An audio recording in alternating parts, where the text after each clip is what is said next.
last week I was on a snowboard vacation in Austria, and I came back home this Sunday, and yesterday it was Friday, and I did my long slow run of 19 kilometers here in near where I live here. Wow. So I did my run for 19 kilometers, and I would like to talk about the benefits of running slow and the urge to run faster. Because for after 3 kilometers you feel like you want to run faster because you like the adrenaline or something like that.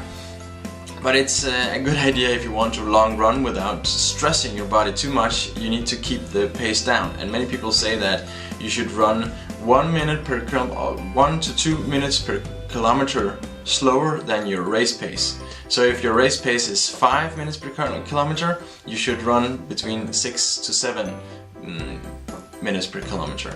So that's pretty slow, and the benefits are that you can sustain a consistent exercise period where you can run more often than you otherwise could. And when you run fast, you strain your body so much that you will become injured at some point, or you'll get a burnout. So your recovery will be also much better. And actually what happens is that if you're consistent with your training, you'll also run your races much faster. And that's a great benefit for many people, because they want to show that, okay, I'm really fit and I can run really fast. But it's, if you're on Strava or something, or even on your Garmin Connect, which I use, I have connected to Strava anyway, but yeah, it's, some people are just like, oh no, I can't put that on Strava or Garmin because it's too slow and I will not get many likes. But who cares? What is important that you stay healthy and you're not injured.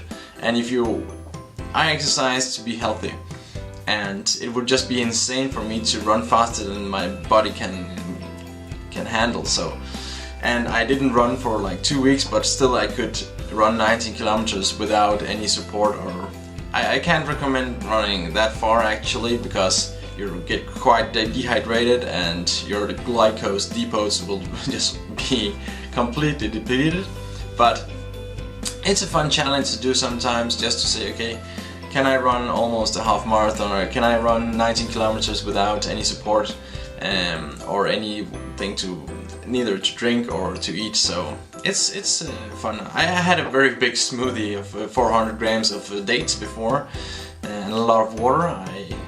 You need to, I peed like 2 times because you have the water content, because you're hydrated before you go out on such a long run. But keep it slow on your long runs, and you'll get there very good benefits afterwards for the long run for your races and everything. So your health will be much better, and you'll not get injured that many times if you do the slow runs. And keep it consistent. And remember, go vegan, whole foods, plant-based, high carb.